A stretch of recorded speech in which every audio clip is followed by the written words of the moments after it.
ఈరోజు భోగాపురం ఎయిర్పోర్టు ప్రారంభం అవుతా ఉందంటే దేశ ప్రధాని మన దగ్గరకు వస్తూ ఉన్నాడంటే ఏదైతే ఎరగబడ్డటువంటి శ్రీకాకుళం, విజయనగరం, విశాఖపట్నంలో అటువైపు ఉత్తరాన ఉన్నటువంటి ఆ ప్రాంతం అంతా కూడా ఆ ప్రజలందరూ ఎంతో సంతోషపడుతూ ఉన్నారు.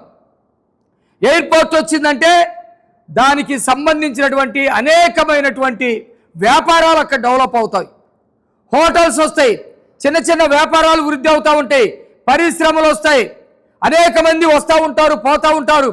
సినిమా రంగానికి సంబంధించినటువంటి పెద్దలు కూడా అక్కడ ఉన్నటువంటి అనేక ప్రాంతాలని ఐడెంటిఫై చేసి సినిమా పరిశ్రమ అభివృద్ధి అవుతుంది, టూరిజం డెవలప్ అవుతుంది, అనేకమైనటువంటి జీవన ఉపాధి అవకాశాలు పెరిగేటువంటి పరిస్థితి ఉంది.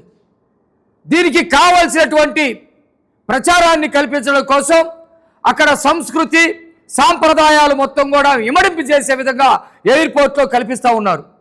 ఈ స్థాయిలో జరుగుతూ ఉంటే నిజమైనటువంటి ఈ మారీచుడు జగన్మోహన్ రెడ్డి ఇతను దాన్ని ప్రచారంలోకి రాకుండా చేయడం కోసం ప్రయత్నం చేయడానికి నిన్న టూర్ పెట్టుకున్నాడు.